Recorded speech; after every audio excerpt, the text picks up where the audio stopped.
Leader McConnell, Vice President Pence, and my distinguished guests, my fellow Americans.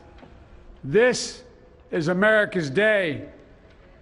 This is democracy's day, a day of history and hope, of renewal and resolve.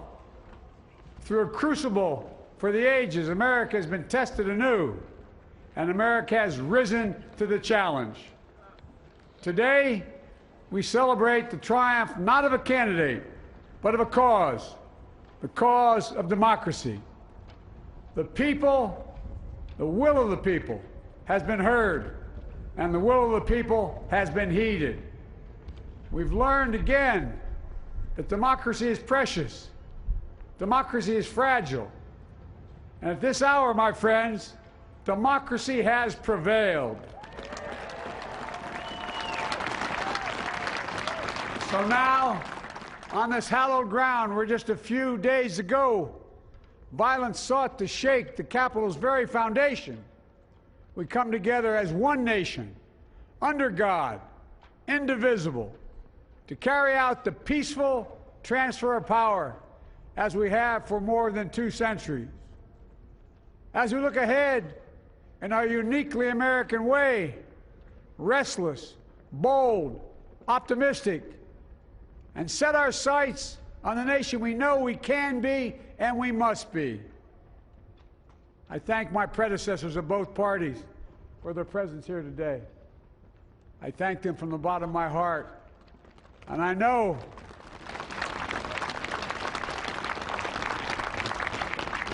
the resilience of our Constitution and the strength of our nation, as does President Carter, who I spoke with last night, who cannot be with us today, but whom we salute for his lifetime in service. I've just taken the sacred oath each of those patriots have taken, the oath first sworn by George Washington. But the American story depends not on any one of us, not on some of us, but on all of us, on we, the people, who seek a more perfect union. This is a great nation. We are good people. And over the centuries, through storm and strife, in peace and in war, we've come so far, but we still have far to go. We'll press forward with speed and urgency, for we have much to do in this winter of peril and significant possibilities. Much to repair, much to restore, much to heal, much to build, and much to gain. Few people in our nation's history have been more challenged or found a time more challenging or difficult than the time we're in now. Once-in-a-century virus that silently stalks the country has taken as many lives in 1 year as America lost in all of World War II. Millions of jobs have been lost. Hundreds of thousands of businesses closed. A cry for racial justice, some 400 years in the making, moves us. The dream of justice for all will be deferred no longer. A cry for survival comes from the planet itself, a cry that can't be any more desperate or any more clear. And now, a rise of political extremism, white supremacy, domestic terrorism, that we must confront and we will defeat. To overcome these challenges, to restore the soul and secure the future of America, requires so much more than words. It requires the most elusive of all things in a democracy: unity. Unity.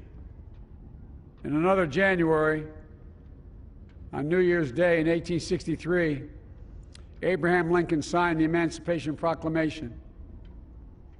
When he put pen to paper, the president said, and I quote, "If my name ever goes down into history, it'll be for this act, and my whole soul is in it." My whole soul was in it.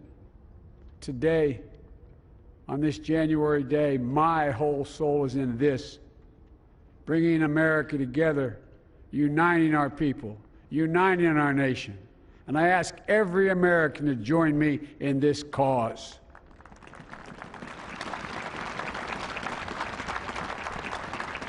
Uniting to fight the foes we face: anger, resentment and hatred, extremism, lawlessness, violence, disease, joblessness, and hopelessness. With unity, we can do great things, important things. We can right wrongs. We can put people to work in good jobs. We can teach our children in safe schools. We can overcome the deadly virus. We can reward work and rebuild the middle class and make health care secure for all. We can deliver racial justice, and we can make America once again the leading force for good in the world. I know speaking of unity can sound to some like a foolish fantasy these days. I know the forces that divide us are deep and they are real. But I also know they are not new. Our history has been a constant struggle between the American ideal that we're all are created equal and the harsh, ugly reality that racism, nativism, fear, demonization have long torn us apart.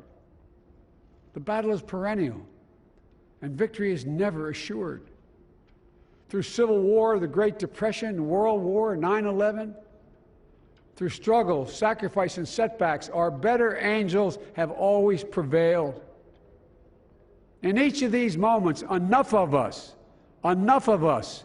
have come together to carry all of us forward.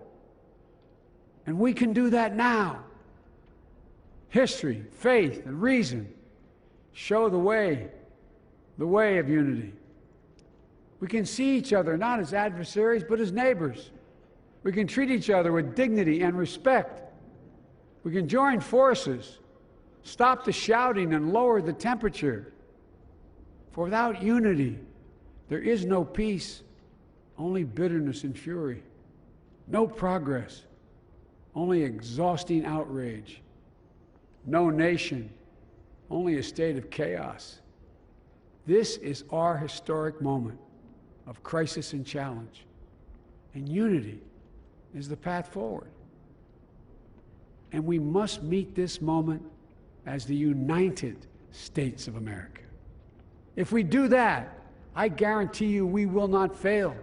We have never, ever, ever, ever failed in America when we've acted together.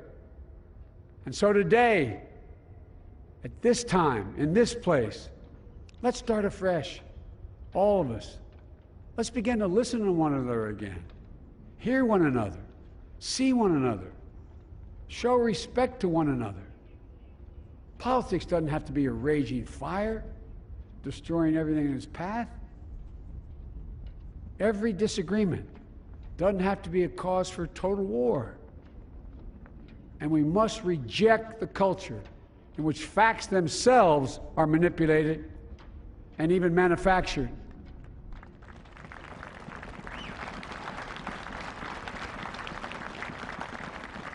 My fellow Americans, we have to be different than this. America has to be better than this. And I believe America is so much better than this. Just look around. Here we stand in the shadow of the Capitol Dome, as was mentioned earlier, completed amid the Civil War, when the Union itself was literally hanging in the balance. Yet we endured. We prevailed. Here we stand, looking out on the great mall where Dr. King spoke of his dream. Here we stand where 108 years ago, at another inaugural, thousands of protesters tried to block brave women marching for the right to vote. And today, we mark the swearing in of the first woman in American history elected to national office, Vice President Kamala Harris. Don't tell me things can't change. Here we stand, across the Potomac from Arlington Cemetery, where heroes who gave the last full measure of devotion, rest in eternal peace. And here we stand, just days after a riotous mob thought they could use violence to silence the will of the people, to stop the work of our democracy, to drive us from this sacred ground. It did not happen. It will never happen. Not today, not tomorrow, not ever. Not ever.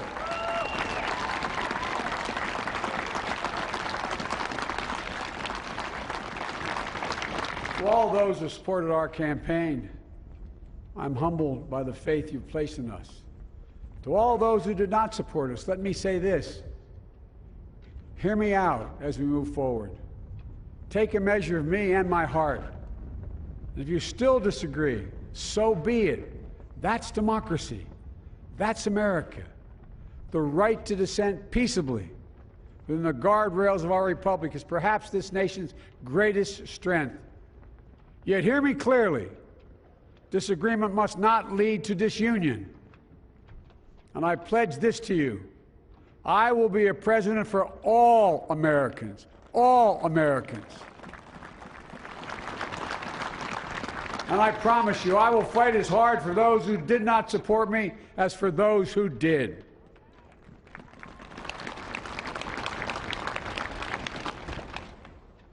Many centuries ago, St. Augustine, a saint of my church, wrote that a people was a multitude defined by the common objects of their love.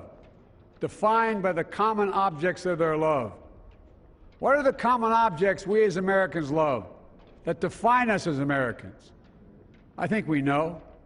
Opportunity, security, liberty, dignity, respect, honor, and yes, the truth.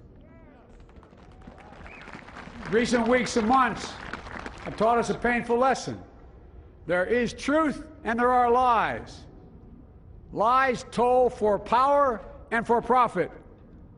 And each of us has a duty and a responsibility as citizens, as Americans, and especially as leaders.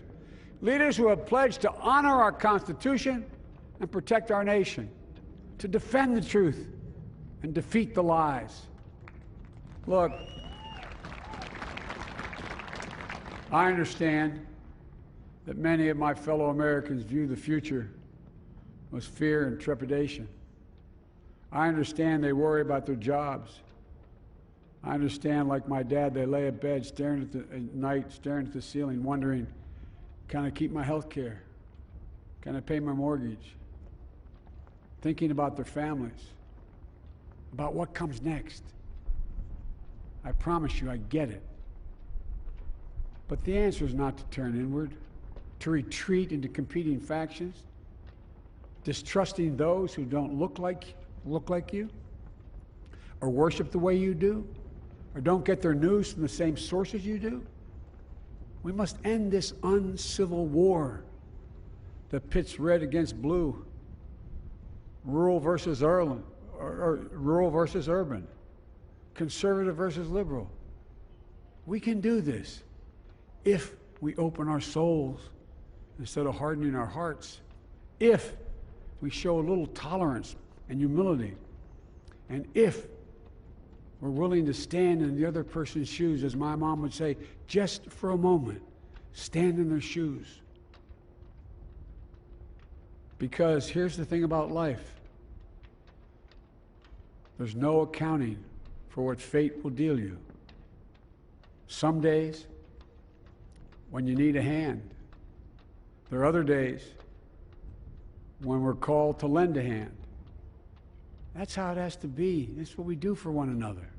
And if we are this way, our country will be stronger, more prosperous, more ready for the future. And we can still disagree. My fellow Americans, in the work ahead of us, we're going to need each other. We need all our strength to persevere through this dark winter.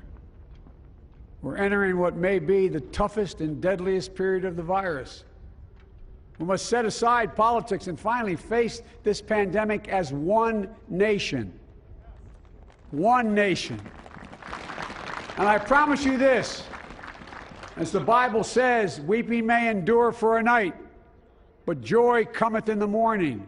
We will get through this together. Together. Look, folks, all my colleagues I serve with in the House and the Senate up here, we all understand the world is watching all of us today. So here's my message to those beyond our borders. America has been tested, and we've come out stronger for it. We will repair our alliances and engage with the world once again, not to meet yesterday's challenges, but today's and tomorrow's challenges. And we'll lead not merely by the example of our power, but by the power of our example.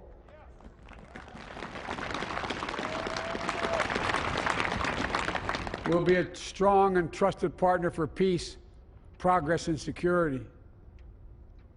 Look, you all know we've been through so much in this nation. And my first act as president, I'd like to ask you to join me in a moment of silent prayer. Remember all of those who we lost in this past year to the pandemic. Those 400,000 fellow Americans, moms, dads, husbands, wives, sons, daughters, friends, neighbors, and co-workers. We'll honor them by becoming the people and the nation we know we can and should be. So I ask you, let's say a silent prayer for those who've lost their lives and those left behind, and for our country.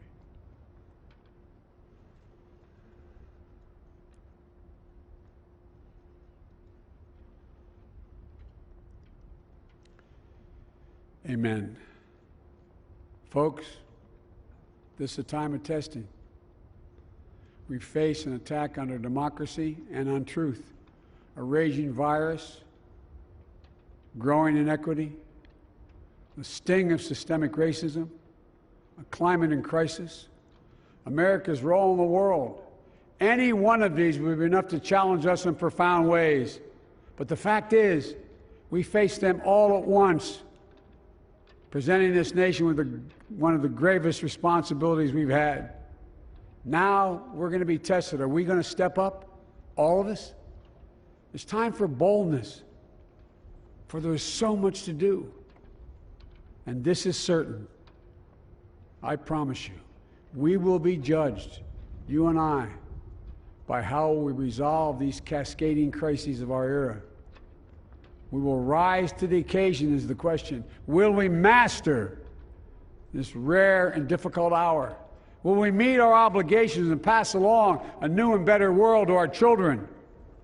I believe we must. I'm sure you do as well. I believe we will. And when we do, we'll write the next great chapter in the history of the United States of America, the American story.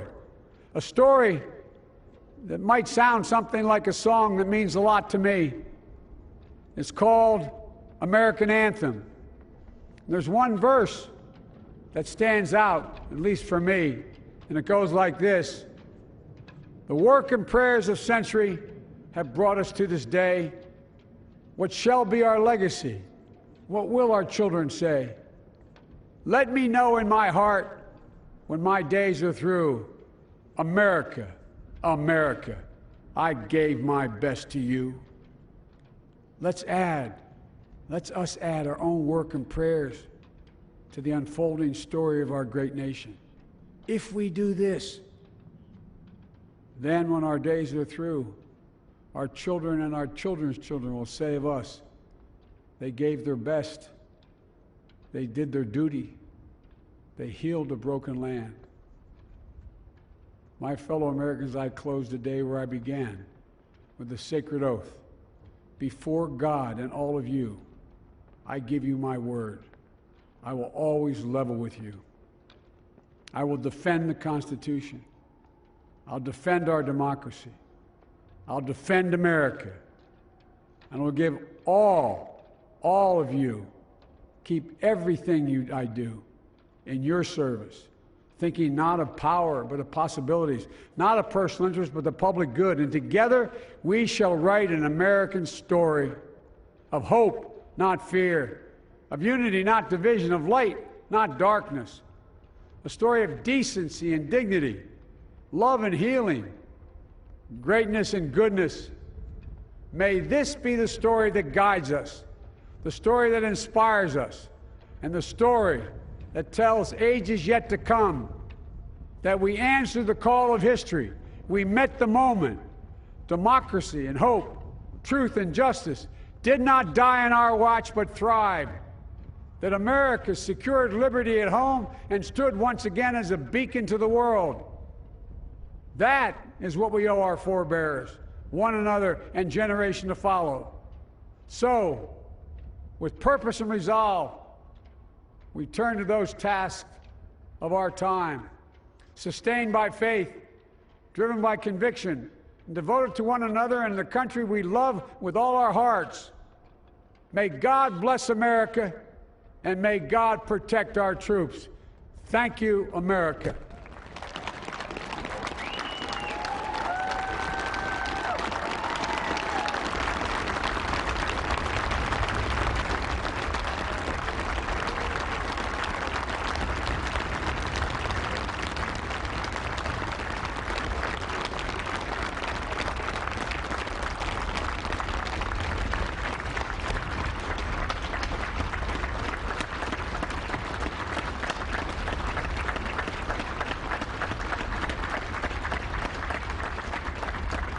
Ladies and gentlemen, please be seated.